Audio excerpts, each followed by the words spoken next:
First, I'd like to welcome you all to the session today, and in particular, Adam.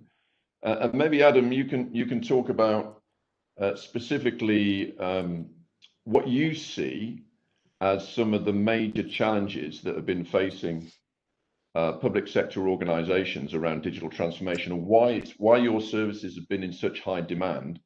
What is it that you've been able to do to accelerate these projects? Okay. Good morning, everyone. Welcome to the show. I'll just touch on a question there. What has been driven? I think a lot of the councils, they are where they are, and a lot of them need to do a current state and a desired state of where their transformation journeys are, what technologies they're using currently. There's some great opportunities for them to do some cost savings and some initiatives associated to that. Some of those cost savings are around, rationalizing, doing more with less, and simplifying their IT infrastructure, as well as also looking at the skills in their space. What was happening in the past, where you had a lot of physical infrastructure, the strategies are more moving towards cloud. With that, it also requires the staffing on the accounts to have the necessary skill set. So it's a journey that a lot of organizations are going through. And again, it's getting away from owning the licenses and subscribing to licenses and products.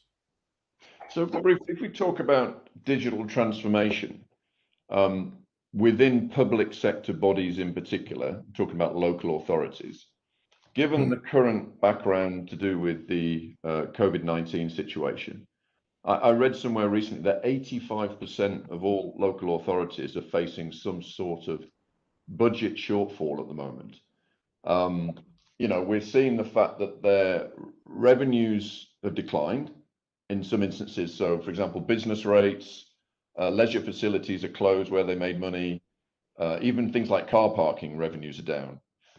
Whereas at the same time, things like social care costs have increased, provision of health and safety and PPE equipment, those costs have increased. So you've got this imbalance at the moment in the budget. Sure. Do you think that digital transformation projects will be paused, or do you think they need to be accelerated now more than ever, and therefore some of the services that you provide to drive through some of these projects are going to be more in demand rather than less so? What's your opinion on that? It's definitely the latter. So there's an appetite to get those transformation programs delivered quicker now to get the benefit realization. I don't think they're in a position where they can wait. You mentioned COVID-19. That was a big eye opener for a lot of these organizations. And you also touched on social care. Social care is an area that is demanding larger budgets moving forward in recognition of more illnesses and more issues in society in general. And there's plenty of studies out there, and they're freely available on the internet. And Essex Council, for one, is a perfect example. They look at their big data, what they're holding right now. They've identified where there's certain families and certain areas which are your most expensive families from a care perspective, and they're using that data now where they can follow the trends and identify other families that are almost following that same path. That then allows them to do early intervention on those individuals with the view that they can remedy the situation and resolve the situation in a more timely manner.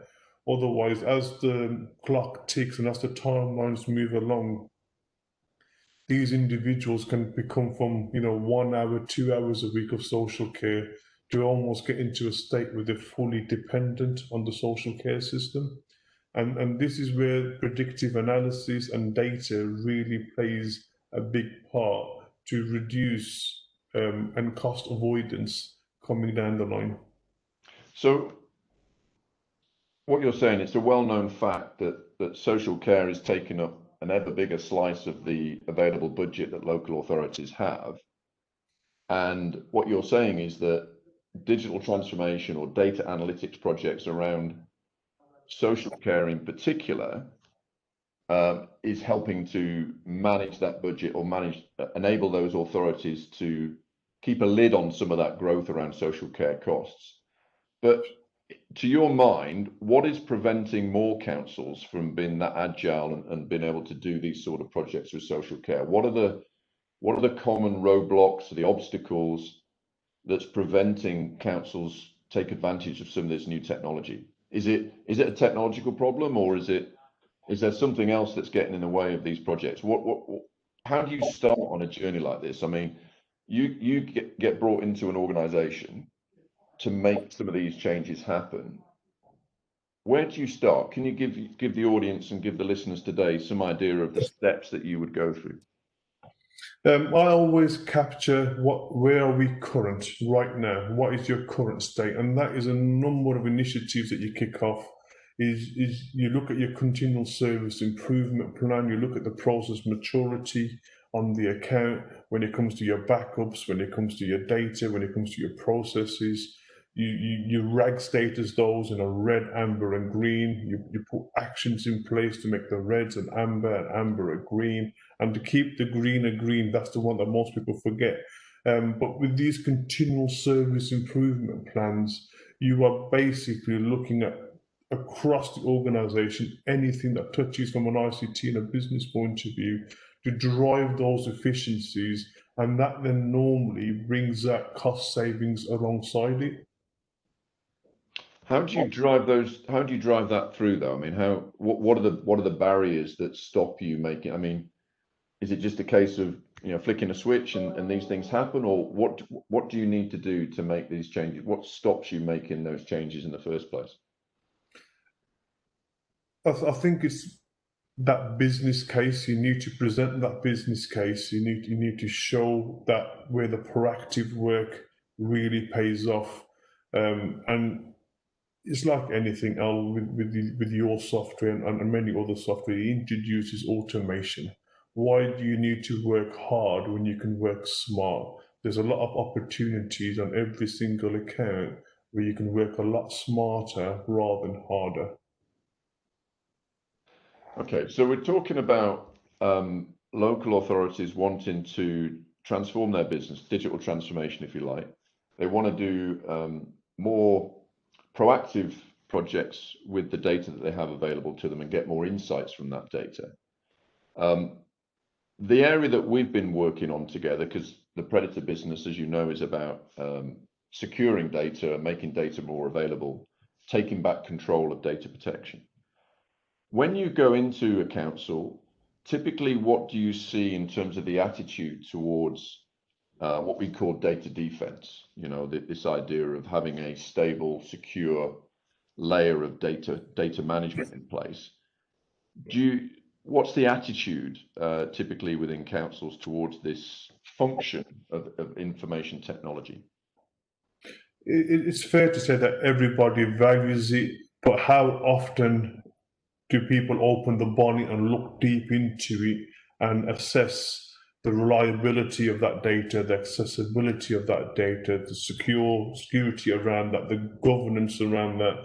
And I've always described governance as the sharp edges, and it's our job to remove those sharp edges from the data, ensuring that it's always available and it's always backed up and restored. That I would always regard as a data defense sort of scenario. And then you need that as a prerequisite to be able to do a data offensive. So, your business continuity plans, if you're having up the basics in place when it comes to pandemics like COVID-19 and other, disasters you get with buildings burned down, and this happens and that happens, which kick off a business continuity plan or disaster recovery. You need to have your dependencies and your prerequisites in a really good place to make that job easier. It's too late if you have to go back and visit those areas in view of a pandemic outbreak.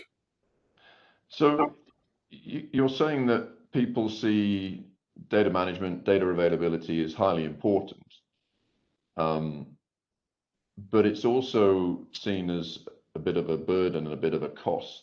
It's seen as expensive, high TCO, a burden to manage, and inflexible in terms of not being future focused in how helping these companies and organizations transform their businesses and organizations. Why is it seen in such a light? Who is it that sees it in such a light, and what do you see as the main problem that companies, local authorities in particular, face when it comes to data protection? How do they view it, in other words? I'll always say that senior stakeholders need to be involved. Transparency needs to be there. You need the necessary people to communicate what to communicate, and show them what good looks like. Once that is in place, you've got opportunities to draw a roadmap, to put a plan together, to work with trusted advisors, for example, like Predator, and put a plan together and show them that roadmap and that delivery of that project. So we typically, being candid with you, Adam, we find that when we go into not just local authorities, but any company, we talk about backup, a certain number of people just assume it's a housekeeping task that's been taken care of. They don't realize necessarily what's happening. And often it's a bit like the elephant in the room. They think it's all squared away. And actually, when you dig under the bonnet and lift up the drains, so to speak, you start to see some issues. Okay. So you've got a SLA challenge sometimes. You've then also got the cost of maintaining it. So, for example, many organizations see it as it's expensive to run because the licensing costs are only going one way. So software costs tend to increase. The administrative burden is increasing as well. What have you seen over the past few years? Have you seen any shift in attitudes to how data protection is viewed? Do you see it as becoming increasingly important, or do you see actually people have taken less importance on it and they've been focusing more on some of the more sexier projects that are out there that need to be done?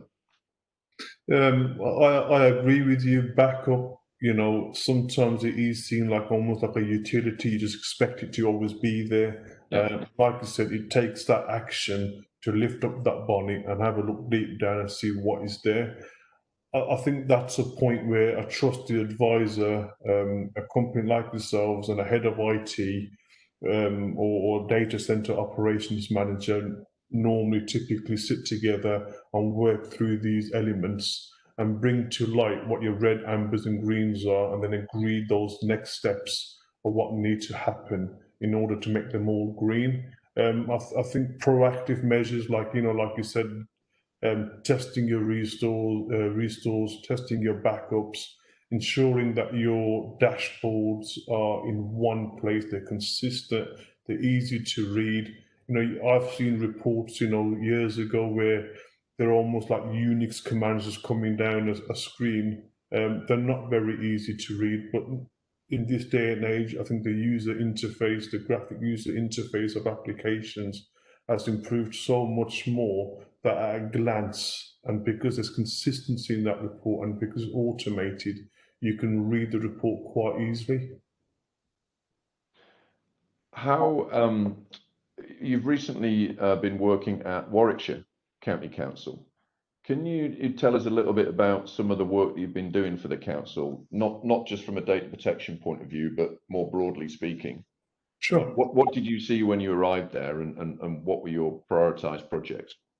Okay, so as per usual, you walk onto account, you do your intros, you find your way around. By default, I will always do a process maturity matrix, and I will always do a continual service improvement plan based on my findings, based on my conversations when I hit the ground in the early days. Those will be action, those will be prioritized, and how we're going to deliver these services. Some of the quick wins that we've had was obviously the third party review. We looked at all third parties, and I'm not going to give you the exact number, but it was a seven-figure saving just looking at third parties, and also rationalizing application rationalization. And Al, as you know yourself, we did that in the backup space. We had two backup solutions. We brought that down to one. We simplified it again. But there's so many applications in organizations that some of them just do the same thing. You've got an opportunity to rationalize that. So again, doing more with less, bringing down your licensing costs, bringing down your application stack. Again, that automatically reduces the spend, but it also reduces the effort required for your employees, which then allows them to do the proactive work rather than the reactive all the time. We also looked at the target operating model. We looked at the skills of the organization. Where do they sit? Have you got too many of one? Have you got not enough of the other? And it's a bit of a balancing act where you can then, train your staff accordingly in the right areas to ensure that your structure is in place and future-proofed against all the technologies, for example, like cloud technologies, and also rationalizing the data center. We're getting away from physical data centers due to the amount of investment required. And start all of this off, the first step, honestly, is to ensure that your technology roadmap and strategy is aligned to your organizational strategy.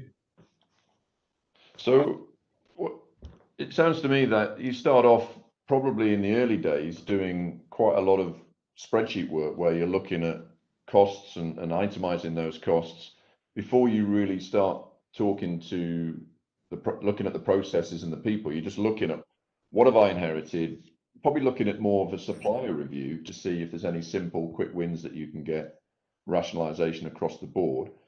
Looking at that aspect, how long does that process take, and what were the rough savings? Did you have 1,000 suppliers that you're able to trim down to half that number, or what did that look like for you? We used a Gartner model, which is time model. It's tolerate, invest, migrate, and eliminate. You categorize your applications into those categories, which automatically, the words speak for themselves. There's some that are going to stay, there's some that can be eliminated. Sometimes you look at the renewals of when these renewals are going to come along and you time it accordingly. And that's the roadmap that you use. The savings, in all fairness, on this occasion, it was an over 10% saving, but that 10% on this occasion was seven figures. So you looked at supplier rationalization, and then you mentioned you looked at then the processes, and then you started to talking to people. Who do you talk to first, and what departments how do you go about investigating the human aspect of digital transformation? Some of it's quite straightforward in the sense that when you're looking at data, you're looking at like the suppliers, but you're also looking at instant trending, problem management, change management. You're looking at all these different categories, and upon seeing that, the decision's quite easy. So, for example, if 1 in 5 of your calls are linked to one product, and we've got 2 products on there, and the second one's not being used to its full extent, just transferring to that one, and we've done this before, but I'm not going to mention the company's names.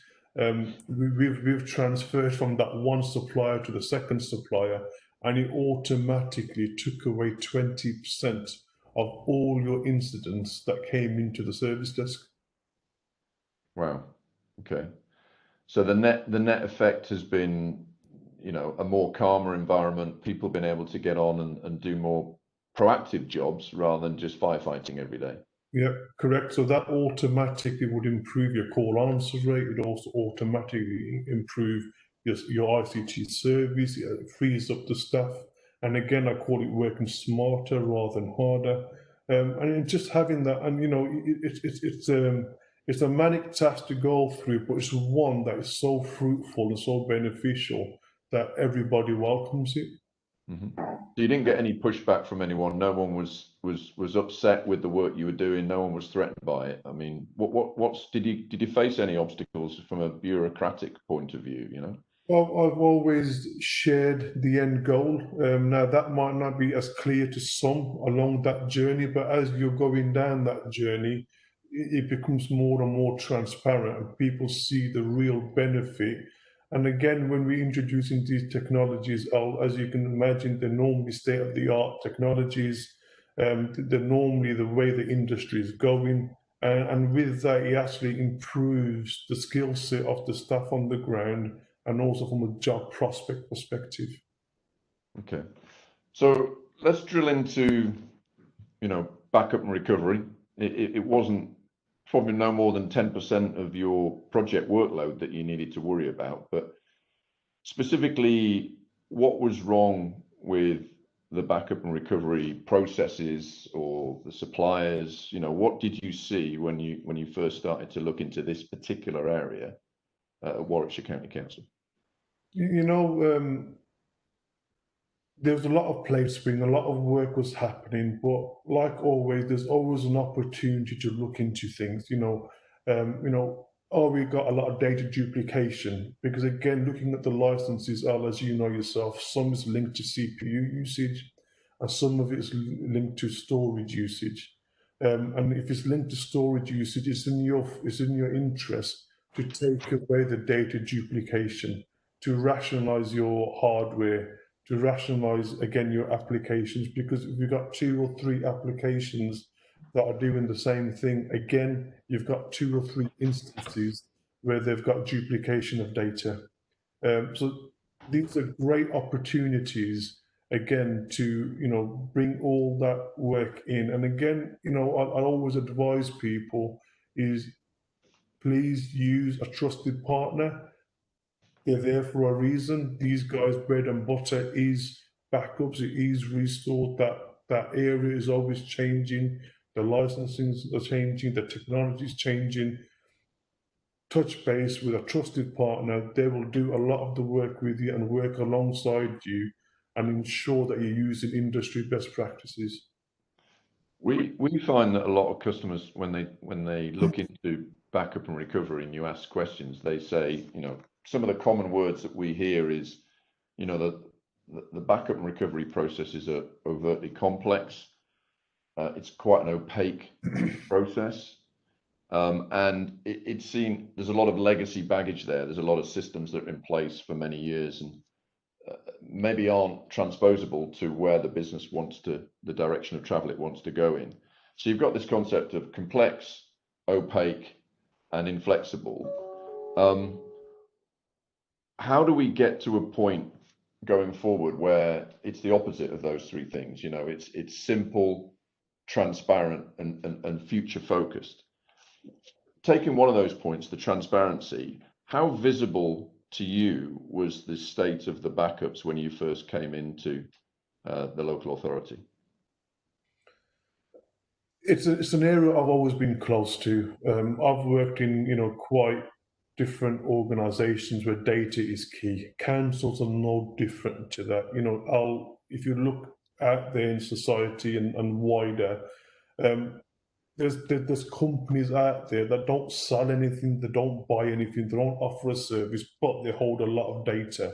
Those companies are worth billions and billions of pounds because of the information that they hold of individuals. Likewise, local authorities, data is key.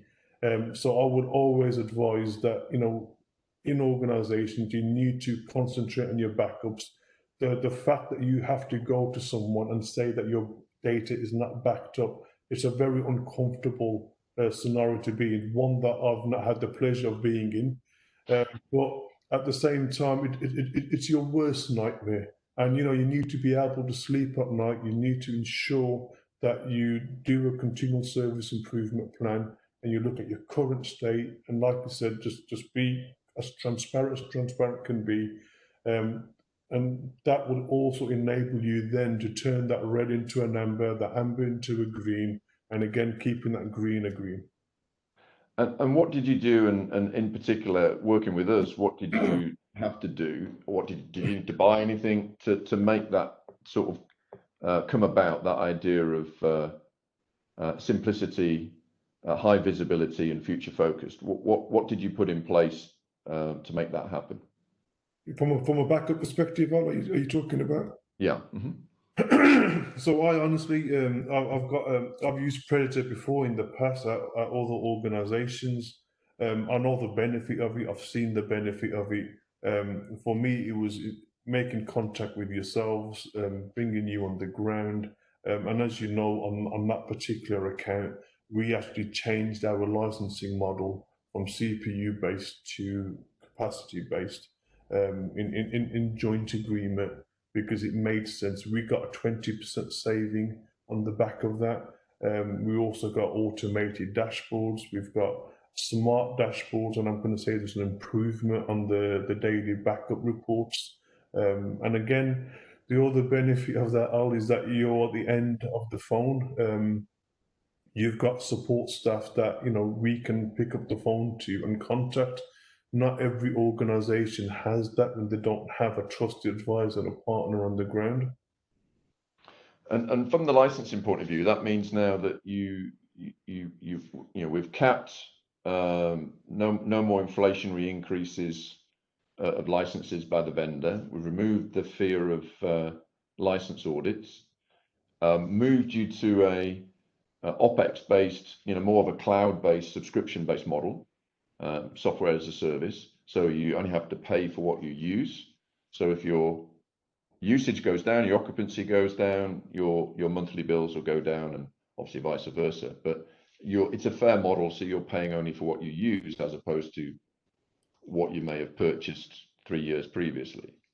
So in terms of contributing to the total cost of ownership, given the budget constraints that all councils are facing right now, how important is it that you move to that sort of subscription model?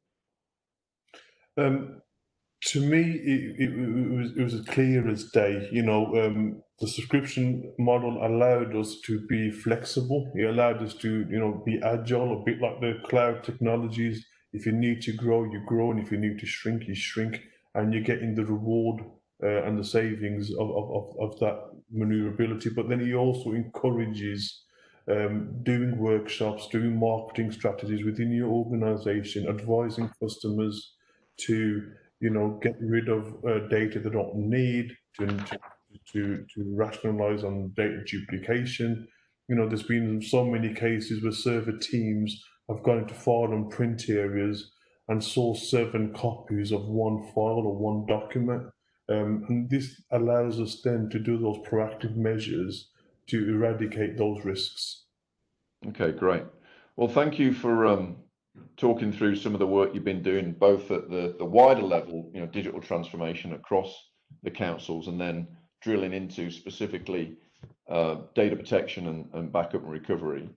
I think what we're going to do now is open it up to the audience to see if there's any questions that they have for you, Adam, or for ourselves, but I'm sure most of the questions will be for you. So if I can hand over to Barbara, and she can fire in any questions that may have come through on the chat. Hello. Yes, I got a few. The first one for you, Adam, is what backup products do your teams use? So it's IBM Protectia is basically what it's known as. In the previous days, it was Tivoli Storage Manager. That seems to be more common in majority of organisations. It's a great product. Yeah, great, thank you. The project. So I didn't hear that, Barbara. Can you repeat the question? Yeah. Oh, how long did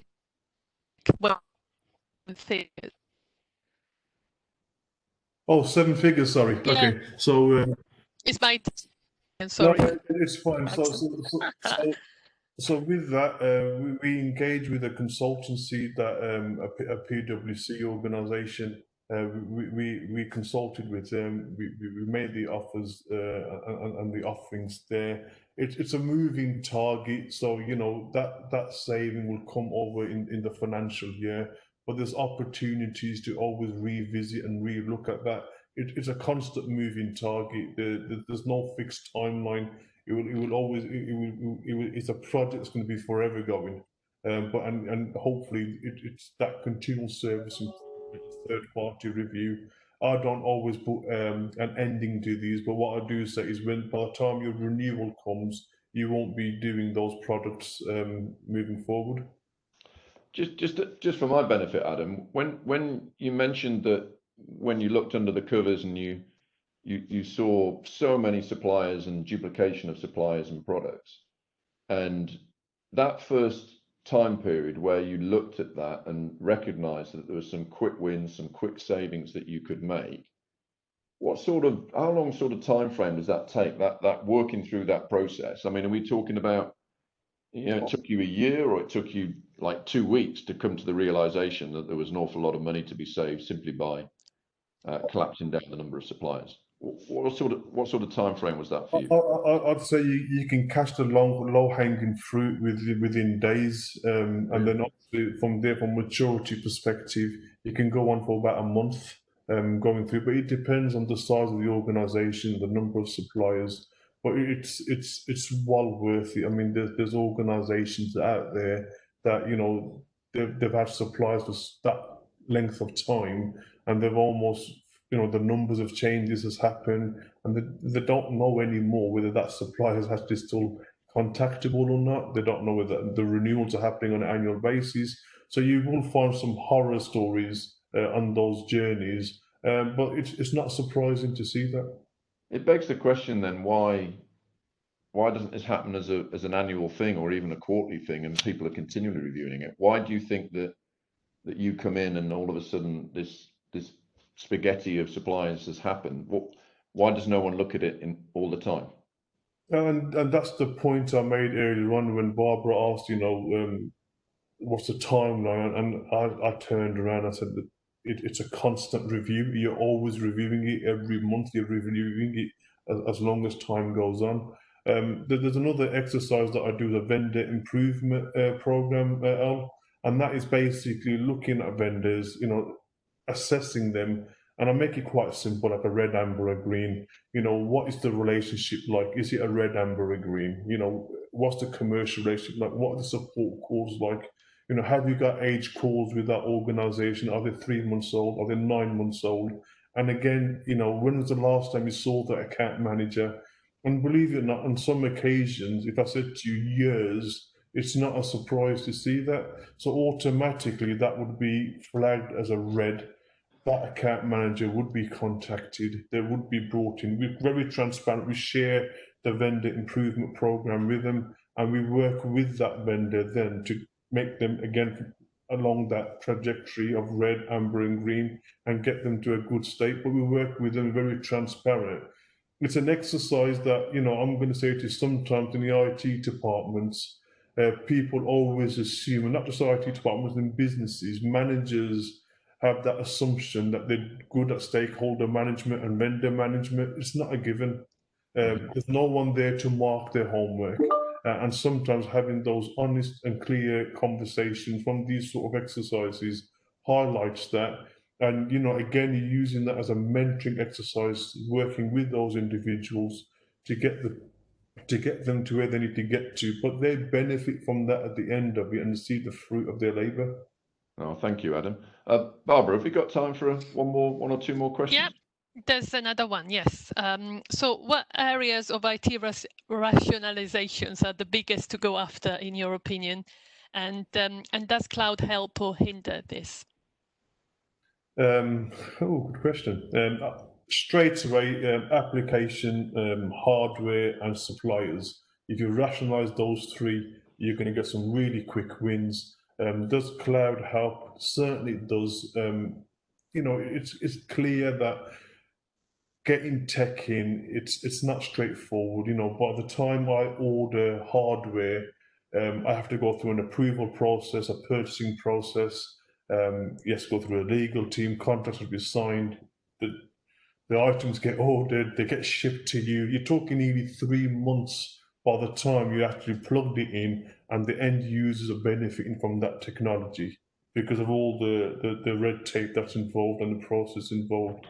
In cloud world, you can fire up the server within minutes. You can have backup solutions configured the same day. You can have Predator as a software managing that straight away. And again, your data's already backed up from the moment you make it go live. There's no, it makes your life so much easier. It's an agile way of working, and one that I really welcome.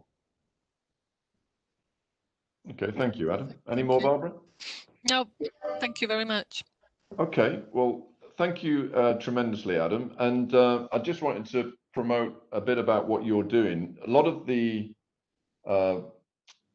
rationalization and consolidation projects that you've been doing over a number of years at local authorities, you've taken that almost intellectual property and started to productize that as a framework and a platform. And I believe you'll put that into now a new startup business called ICT House. How to get hold of Adam and look into the new website of ICT House is now on the screen. And that seems like a really exciting way. As we've talked, as I mentioned previously, some of this stuff should be done but isn't done. And by productizing it and going to market with a consistent framework, there's a lot of councils out there that could benefit from some of the experience that you've built up over time, and do it quickly. Sure. So is there anything you want to say about what your next project might look like and what you're doing? Or have I pretty much encapsulated? You've done a very good summary and encapsulated very well, Al, but it just gives me great pleasure to work with authorities. It's public money, it's public purse.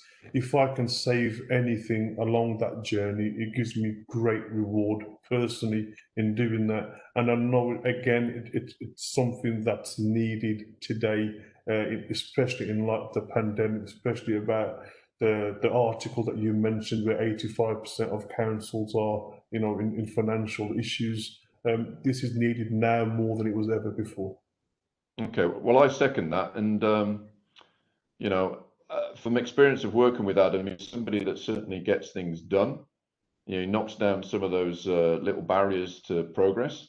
So, if you want to reach out to Adam and get him working for you and within your organizations, please reach out with the contact details that you can see on your screen. And, we look forward to talking to you again in the future on a topic associated with, looking after your data and taking back control of data protection. But for now, thank you, everyone. Thank you, Adam, for joining us today. Much appreciated. And thank you for everyone listening in today. And thank you for your questions. And we look forward to speaking to you soon, but stay well and take care now. Bye-bye.